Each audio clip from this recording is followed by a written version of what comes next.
To का chapter number 11 read करने जा रहे हैं, जो कि है फाइनली एम्मा मैरिज मिस्टर नाइटनी। आखिर में किस तरह से एम्मा की जो मैरिज है मिस्टर नाइटनी से हो जाती है।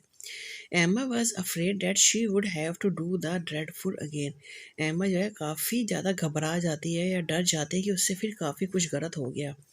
As was the case when Mr. Anton had proposed to her instead of Harriet। पहले भी ऐसे ही हुआ था, मिस्टर एंटन ने बजाय हैरियत के एम्मा को मैरिज के लिए प्रपोज कर दिया था। Emma would have to break to her the news of Frank Churchill engagement to Jane Fairfax. Emma को अब ये न्यूज़ बतानी ही पड़ेगी कि फ्रैंक चर्चिल की एंगेजमेंट जेन फेयरफैक्स से हो गई है। उसे ये न्यूज़ हैरियट को बतानी ही पड़ेगी। When Harriet arrived at Hartfield the following morning, जो अगली सुबह जब हैरियट है हार्टफील्ड आती है, she announced in A cheerful manner, वो बड़ी खुशी के साथ ये बात की घोषणा करती है। Everyone is surprised about Frank Churchill engagement, की हर कोई बड़ा ही हैरान है फ्रैंक चर्चिल की एंगेजमेंट का सुन के। And then proceeded in a somewhere tone, भी बड़ी दबी सी आवाज में कहती है, I know you do not reserve much affection for him but are you were. मुझे पता है कि तुम्हारा बहुत ज़्यादा, यानी कि हैरियट कहती है एमा से कि मुझे पता था कि तुम्हारा बहुत ज़्यादा कोई अफेक्शन उससे नहीं था, क्या तुम ठीक हो। हैरियट स्पीच कन्फ्यूज एमा ए लिटिल, और ये हैरियट की जो ये बात सुन के एमा थोड़ी सी कन्फ्यूज हो जाती है, because this was the very question that she had plan to ask Harriet, क्योंकि यही वो सवाल है जो हैरियट से पूछने का सोच रही थी कि वो हैरियट से पूछे कि वो ठीक है ना, कहीं उसका ज़्यादा अफेक्शन तो नहीं था फ्रैंक चर्चिल से। Harriet studied her face and found no sign of sadness, और फिर जो एमा है ना वो हैरियट का फेस बड़े ध्यान से देखती है और पाती है कि उसमें कोई बहुत ज़्यादा उदासी नहीं है। Was she mistaken again, क्या उसे दोबारा से एम्मा को गलती लगती है। Do you mean to deny that there was ever a time when you cared about him, क्या तुम इस बात से इनकार करते हो कि कभी भी तुमने उसकी केयर नहीं करी फ्रैंक चर्चिल की। एम्मा उसे पूछती है। हैरियट वॉज डिस्ट्रेट, और हैरियट बड़ी ठीक मतलब वैसे ही रहती है, क्योंकि हैरियट का उससे कोई अट्रैक्शन नहीं था एक्चुअली में फ्रैंक चर्चिल से, और एम्मा को लगता था कि हैरियट और फ्रैंक चर्चिल का कुछ आपस में रिलेशन है। यू हैव मिस अंडरस्टूड मी, तो फिर हैरियट कहती है कि तुम्हें कोई गलती लग रही है। I know we agreed to not name him, मैं जानती हूँ कि हमने बिना बात किए ये बात करी थी कि considering how infinitely superior he is to every body here, कि वो सबसे ज़्यादा सुपीरियर या सबसे ज़्यादा अच्छा है यहाँ पे जो है मिस्टर नाइटली की बात हो रही है। I should not have thought it possible for you to understand me, और मैं ये मानती हूँ कि ये तुम्हें इसमें समझने में कोई गलती नहीं हुई होगी। हैरियट क्राइड एमा, जो एमा चिल्लाती है Harriet, trying to connect her composure, और उसकी सारी जो बातों को इकट्ठा जोड़ते हुए। Are you speaking of mister Knightley, क्या तुम मिस्टर नाइटनी की बात कर रही हो। यहाँ पे देखिए किस तरह से एमा और हैरियट आपस में डिस्कस कर रही हैं। ये जो बात हो रही है कि यहाँ पे फ्रैंक की एंगेजमेंट की, और यहाँ पे जो है ना एमा हैरियट को कहती है कि तुम मिस्टर नाइटली को पसंद करती हो। To be sure I am, हाँ मैं बिल्कुल श्योर हूँ। मतलब यहाँ पे हैरियट एमा को कहती है कि हाँ मैं बिल्कुल श्योर हूँ। I thought it was a clear as possible when we had talked about it, और मैं ये मानती हूँ कि ये सब कुछ क्लियर है हमारी बातचीत से। ऑन फर्दर क्वेश्चन, जब एमा से दोबारा क्वेश्चन करती है तो हैरियट रिवील करती है, एमा को बताती है कि that Mr Knightley asking her to dance at the ball had made her sure of her feeling, कि किस तरीके से जब बॉल में पार्टी हुई थी जहाँ पे सब कपल्स डांस कर रहे थे, और वहाँ पे आपने देखा था हैरियट अकेली बैठी हुई थी, तो मिसिस वेस्टर्न के कहने पर जो है मिस्टर नाइटली उसे कहते हैं कि आ जाओ आप तो मेरे साथ डांस करना, क्योंकि हैरियट के साथ कोई भी डांस करना नहीं पसंद कर रहा था। तो मिस्टर नाइटली जब उसको ऐसा कहा तो जो है ना हैरियट को लगता है कि मिस्टर नाइटली उसे पसंद करते हैं और उससे शादी करना चाहते हैं। एमा रियलाइज डेट, एमा को रियलाइज होता है he too had been acquaint himself with the Harriet lately, कि वो पहले भी अपने आप को थोड़ा सा हैरियट के क्लोज दिखा रहे थे, कि जो हैरियट है मतलब मिस्टर नाइटली ने कहा था कि मतलब पहले भी काफ़ी कंसर्न दिखा रहे थे मिस्टर नाइटली जो है हैरियट के लिए। ये थॉट स्ट्रक एमा, तो एक ख्याल एमा के दिमाग में आता है, what if Mr Knightley had been talking to Harriet on behalf of his friend Mr Martin, तो जो मिस्टर नाइटली है वो जो बातचीत कर रहे थे वो अपने दोस्त के बिहाफ पर कर रहे थे। नो इट वाज नो, इसका मतलब ये बात सही नहीं है। Harriet was certain about it, और हैरियट को पूरा यकीन है कि मिस्टर नाइटली जो हैरियट के साथ प्यार करते हैं। Why was it so much worse that Harriet should be in love with mister Knightley, तो इसमें इतनी बुराई क्या है अगर हैरियट मिस्टर नाइटली को प्यार करती है फ्रैंक चर्चिल के बजाय।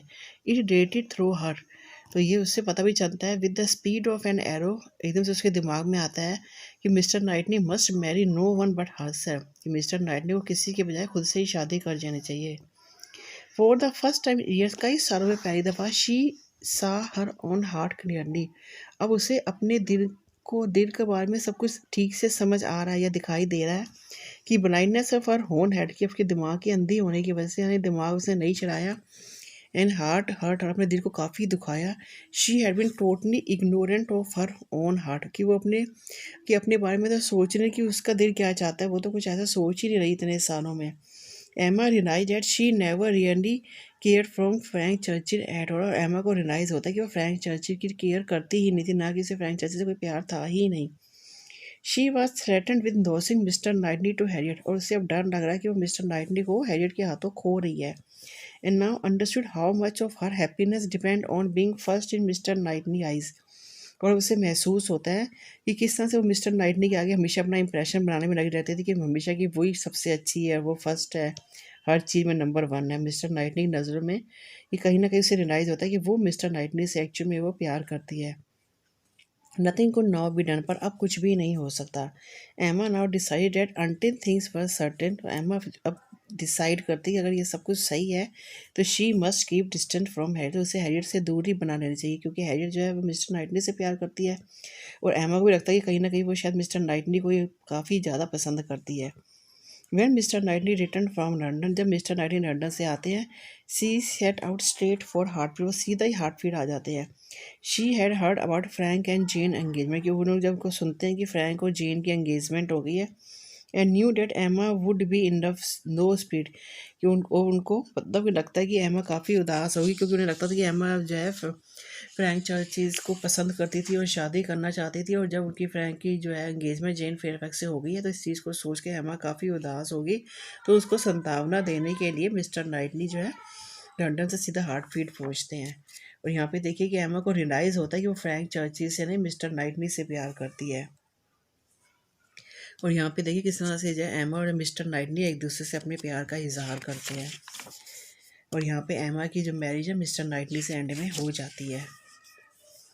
अब दे एक्सचेंज प्लीजेंट्रीज एंड एमा ट्राई टू रिमेन काम, अब जब मिस्टर नाइटली एमा से मिलने के लिए हार्टफील्ड आते हैं तो दोनों से एक दूसरे बड़ी अच्छी तरीके से बातें करते हैं, और एमा काफ़ी काम है, मतलब काफ़ी मतलब गुस्से में नहीं, बड़े आराम से बात करती है। दे वॉक टुगेदर, फिर वो लोग वॉक करते हैं, discussing this new turn off event, तो ये जो नई घटनाएं हैं उसके ऊपर डिस्कस करते हैं। Emma reminded him of having warned her about Frank and Jane once, तो एमा को याद होता है कि किस तरह से मिस्टर नाइटली ने उसे वॉर्न किया था कि उसमें जेन में और फ्रैंक के बीच में कोई ना कोई रिलेशन दिखता है उन्हें।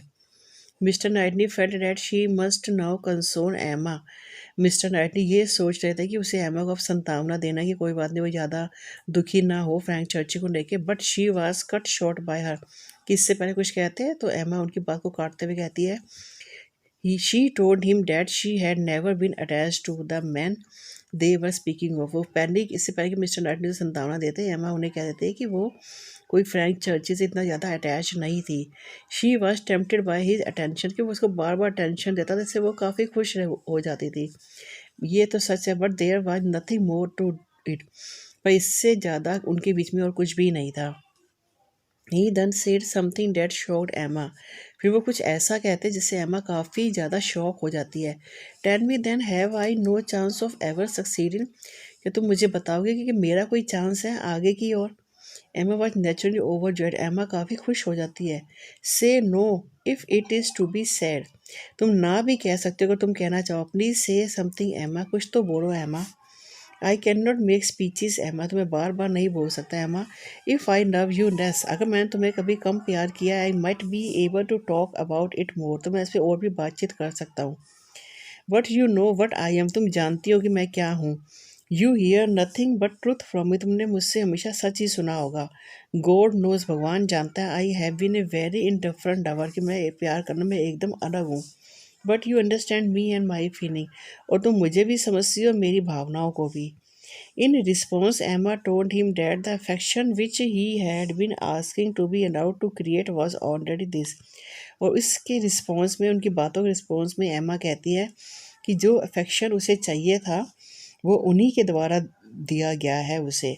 Mister Knightley had come to Hartfield with the sole purpose of consoling Emma that day, mister Knightley जो हार्टफील्ड में आए थे इस पर्पज़ से आए थे कि वो एमा को समझाने के लिए आए थे कि वो फ्रैंक चर्चिस के लिए परेशान ना हुए। He had been in love with Emma and jealous of Frank Churchill, क्योंकि वो एमा से प्यार करते थे और फ्रैंक चर्ची से नफरत करते थे। Their behavior towards each other on that day of the picnic had made Mr. Knightley go away to London for a few days. और एमा का और जो फ्रैंक चर्ची का बिहेवियर था पिकनिक वाले दिन में एक दूसरे के प्रति, जिससे फ्रैंक चर्ची काफ़ी परेशान हो जाते हैं और वहाँ से लंदन के लिए कुछ दिनों के लिए चले जाते हैं। इन लंदन में ही रियलाइज उन्हें महसूस होता है that Isabella was too much like Emma, जो इज़बेला है बिल्कुल एमा की तरह ही है। And she would not find peace even there, उन्हें वहाँ भी आराम नहीं आता। He had no attention of proposing to Emma, उनकी ऐसी कोई इंटेंशन नहीं थी कि वो एमा को प्यार के लिए प्रपोज करें। But when she said that she had never been attach to Frank, जब एमा कहती कि वो फ्रैंक से उसे कोई अटैचमेंट नहीं थी, mister Knightley could not contain his emotion, तो मिस्टर नाइटनी अपनी भावनाओं को रोक नहीं पाते। Emma did not know how to give the news to her father, अब एमा को समझ नहीं आ रहा था कि इस न्यूज़ को वो अपने पिता को कैसे बताए। There was also the problem of Mr. Woodhouse having resolved to never live alone and Hartfield. एक समस्या ये भी थी कि मिस्टर अगर एमा की मैरिज मिस्टर नाइटली से हो जाती है तो जो उसके पिता मिस्टर वुड हाउस हैं वो अकेले कैसे हार्टफील्ड में रहेंगे और मूव अवे फ्रॉम देयर, क्या वो वहाँ से चले जाएंगे। Emma too had no intention of leaving her father alone, और एमा अपने पिता को भी अकेला नहीं छोड़ना चाहती थी। Mr. Knightley most gallantly proposed that she could live down when away and reside at Hartfield after their wedding. तो मिस्टर नाइटनी बड़ी खुशी से उससे कहते हैं कि वो डाउन वेड जहाँ पे कि वो रहते हैं अपने भाई के साथ उसे छोड़ना बड़ी आसानी से छोड़ सकते हैं और दोबारा हार्टफील्ड आके अपना सेट कर सकते हैं। शादी के बाद वहीं वो एमा के घर में रहने के लिए तैयार हैं बड़ी खुशी खुशी। This seem to care all of Mr Woodhouse worry, इससे जो मिस्टर वुड हाउस की सारी बड़ी जो है वो ख़त्म हो जाती हैं। एक वेडिंग डेट वाज डिसाइडेड, तो शादी के दिन डिसाइड किया जाता है। And preparation begin his full swing, और बड़ी ज़ोरों शोरों से शादी की तैयारियां शुरू हो जाती हैं। हैरियट वाज हर्ट, हैरियट को थोड़ा सा दुख होता है टू से दैट निच कि उसने ऐसा क्यों कहा एम्मा को कि वो मिस्टर नाइटनी से प्यार करती है। But when mister Martin propose to her again, पर जब मिस्टर मार्टिन उसे दोबारा शादी के प्रपोज करते हैं शी एक्सेप्ट, तो वो मान जाती है। She finally realize that she had always cared for him, और उससे अब रियलाइज़ हो जाता है कि वो एक्चुअली मिस्टर मार्टिन की ही केयर करती थी, उसे ही पसंद करती थी। She was going to be a season of wedding, तो अब शादियों का सीज़न है for the residents of Highbury, Highbury के अंदर खुशियों का और शादियों का सीज़न है। इसके साथ ही ये नावल फिनिश हो जाता है। एमा 11 चैप्टर 11 भी ख़त्म हो जाता है। एमा की शादी मिस्टर नाइटनी से और हैरियट की शादी एंड में मिस्टर मार्टिन से हो जाती है।